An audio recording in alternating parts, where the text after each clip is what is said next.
I'll say yes, fairly, to some extent. Obviously, because when we first heard that the COVID-19 coronavirus was beginning to ravage the citizens of Nigeria and, of course, Nigeria itself, everyone started being scared, and you wouldn't even know who you've come in contact with or the kind of persons that you've come in contact with, if they're infected or not. So at that point, I think that every sane person started to assess their breathing. Normally, you start thinking in your head that, am I breathing properly? Because the breathing problem seemed to be one of the most prominent of the signs of COVID-19. So when the news broke, the slightest headache at that time would feel like you are sick. Even if you cough, sneeze, or any kind of little ailment, you just suddenly feel like something is wrong. So yes, I was frightened, and yeah. Okay, so anxiety. Yes, I was anxious a lot. I started calculating how many times I was breathing per minute, and this happened actually for like a week. Yeah, I started complaining. I started feeling all sorts of pain in my chest. But guess what? That week, I think in my life was the time that I had the most fruits ever. So I went all out. In fact, I stopped eating carbs and proteins. I went all out for fruits. Yeah. Let's say it was a time to boost your immune system. So I went all out for fruits just because I was scared. Okay, I was scared. Away from COVID-19 now, Yeah. the lockdown itself, did you suffer anxiety like the time, or were you depressed due to the confinement? Can't go out. Because I'm a bit kind of restless. Well, because I'm a content creator and I like to be everywhere. I like to, I'm the kind of person that love to get stories, bits and pieces of stories from everywhere. So I'm used to going out, taking pictures, recording, doing a lot, So when it was time for a lockdown, we had to stay at home and produce whatever or create whatever we can create from home. So yes, I felt a little bit confined too much, and because I'm a bit claustrophobic too, I didn't feel too good just staying in one place. But because of health reasons, we had to stay inside. So yes, we are here. We are still alive.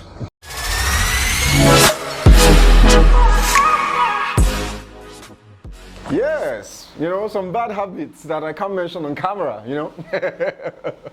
But yeah, just paying attention to your the things you ingest, the kind of food that you eat, if you're taking enough vitamins or not. And before the lockdown, if you've been in crowded places too much, you now start to think that I was in this place where there were 100 people.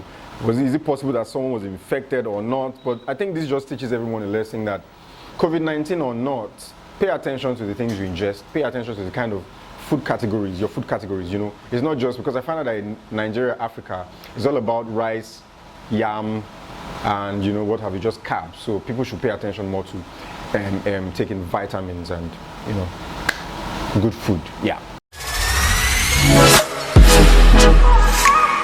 Yeah, I felt a lot of psychological heft. It was heavy in my heart.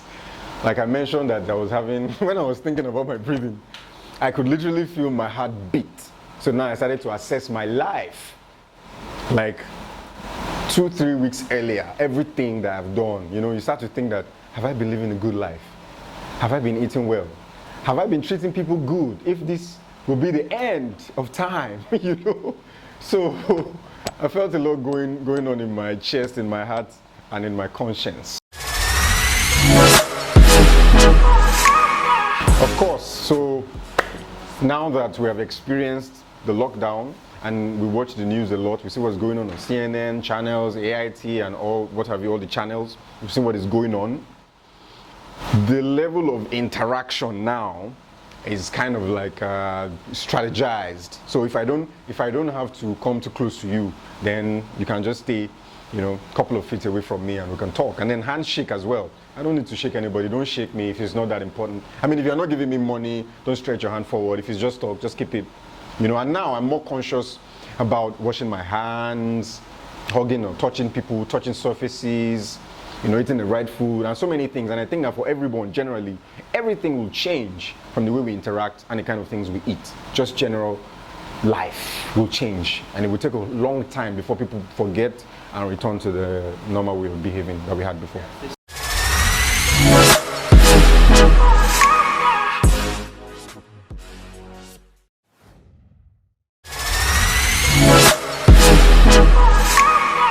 So I'm the kind of person that's full of activities, right? So even before the lockdown, I used to exercise a lot. But when it was time to stay at home, I told myself, now is the time to get my perfect body. Gang, gang. So I found out that because I didn't have anywhere to go during the day, I started sleeping late. So I'd wake up, forgive me, but I'd wake up like 12, 1 or 2. And then at that time, the sun is up, you can't start exercising. So I now found out that the gain that I had from the beginning wasn't possible anymore. But I still try my best to exercise, even if it's just a few couple push-ups or stretches. And I'm a yellow belt in Taekwondo, yes. Hee-haw! But I can't train anymore. I'm getting fat. I discovered that all my joints are stiff now. But hopefully I'll get back when the lockdown is over.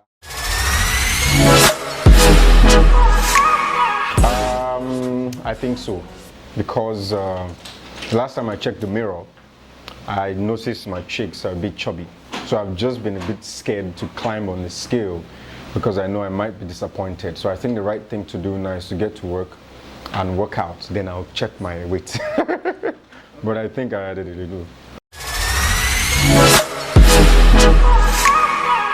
My spiritual, spiritual.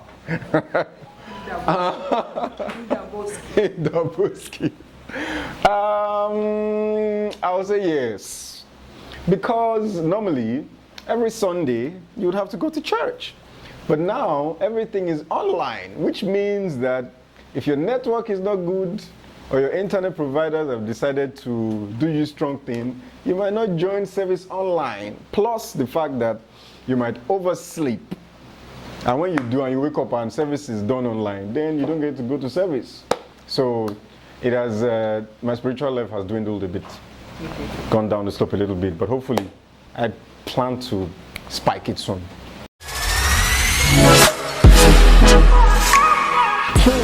Yes, well, will I say yes or no? No, I'll say no. But at first, people were coming up with suggestions, everybody coming up with their own theories, this is the end of the world, blah, blah, blah, blah, blah. And I'm thinking, these kind of things have happened a couple of times.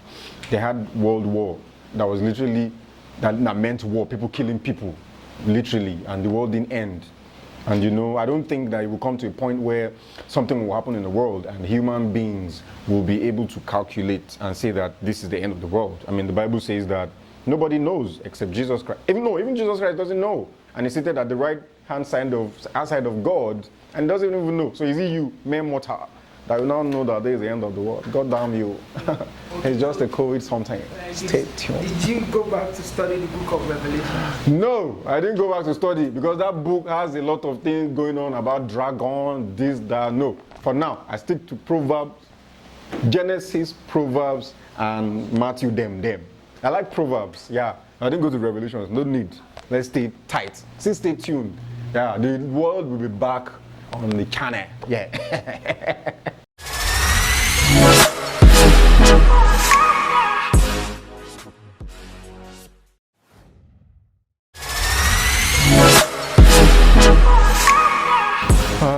Just at the beginning, because of anxiety, because I was just checking all the things I've done, and your mind starts to play a trick on you. You start feeling, is my heart supposed to beat like this? Or when you sneeze, sometimes if you touch your throat and you cough, you feel like, why am I coughing? But apparently you just touch your throat, so you're not sick. But I didn't fall sick, but I was just anxious. Yeah, of course. Everybody did. I'm sure you too. Yeah, you.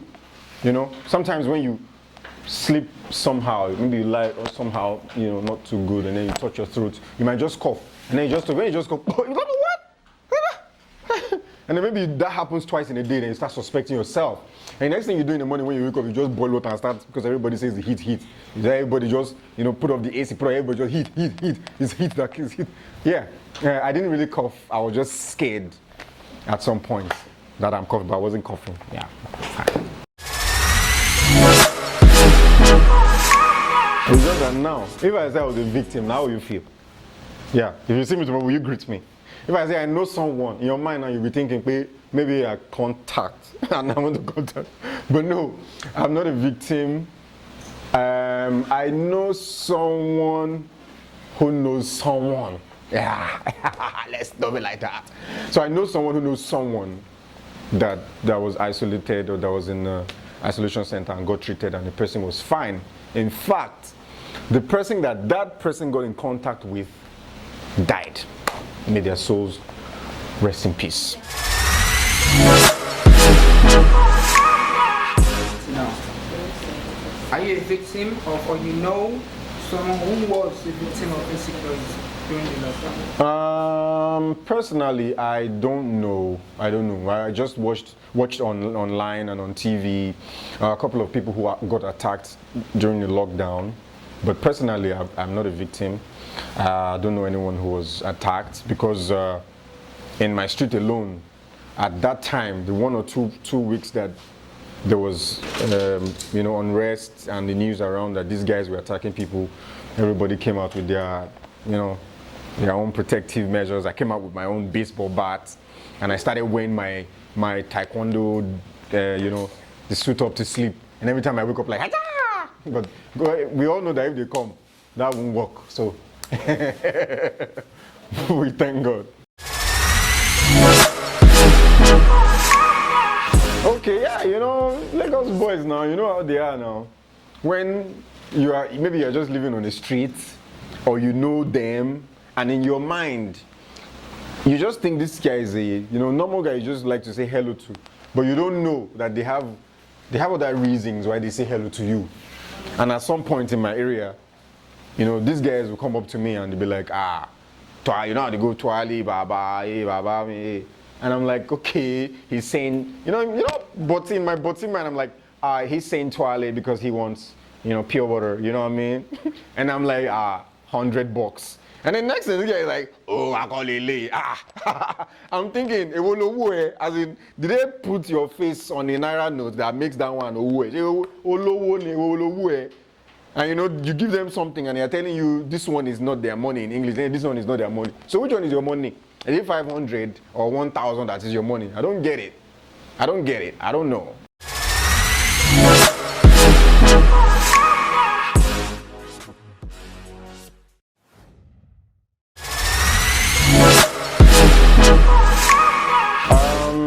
Somehow, I'll say that the COVID experience, on a flip side, should be seen as a blessing in disguise. I know some might argue, but it's an eye-opener, and it makes you see the flip side of many people. It makes you see the flip side of many things, as you have asked me, religion, education, and which one now? Religion, education, and which one?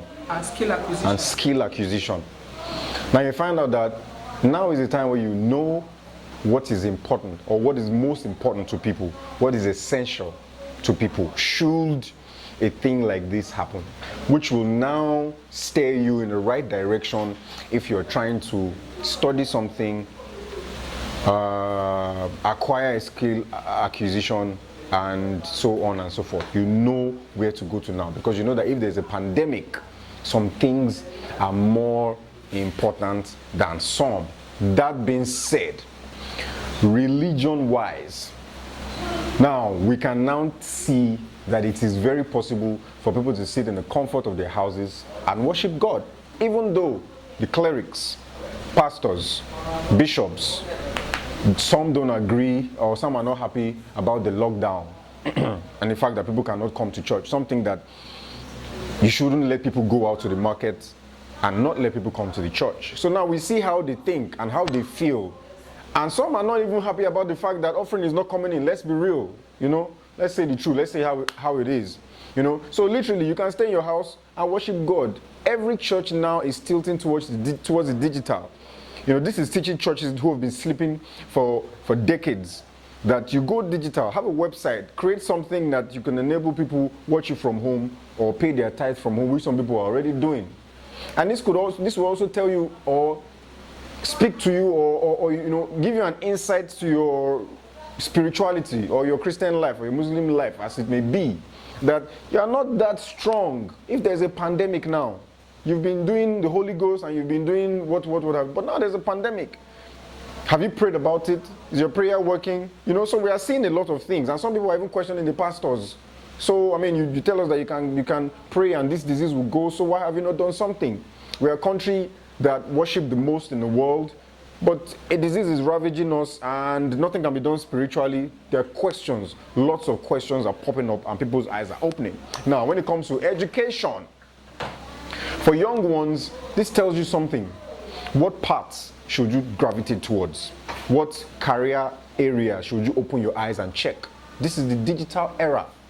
If you were thinking of being a medical practitioner, a doctor, and someone is discouraging you, open your eyes and see what is going on. These are times when people need all hands on deck.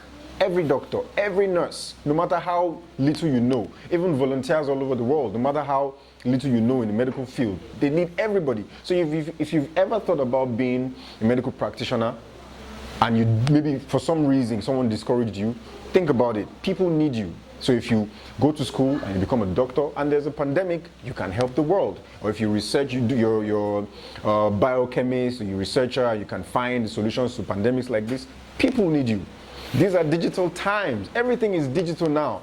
So if you are not thinking about being a doctor, you should think towards doing things digitally. Whatever you are doing should be online. Or if you want to take the business more serious. People are making money off of just marketing online and doing a lot online. So the digital sphere is also a good area to think about. And as for skill acquisition too, it works with the same thing as school. If you've studied something that you now find out that is not essential, because these days being a chef is important.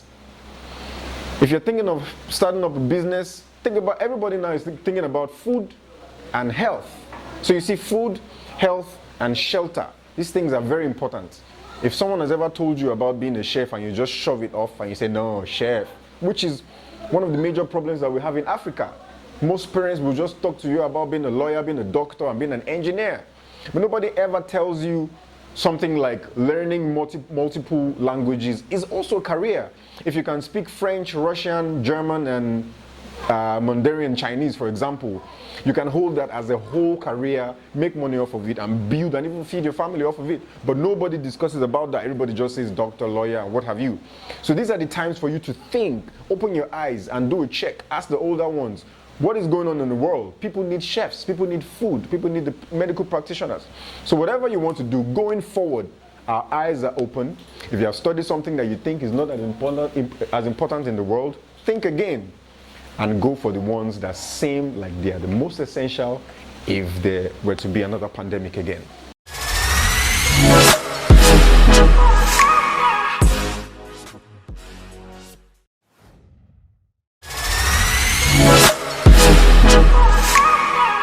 Please, I want to beg everyone, if you know someone who's been infected by some reason and they're cured and they're back home, this is not the time to start running away from them or stigmatizing or calling them names. They have survived a pandemic, and that should mean that they are strong in their own right. That means that they have a strong immunity.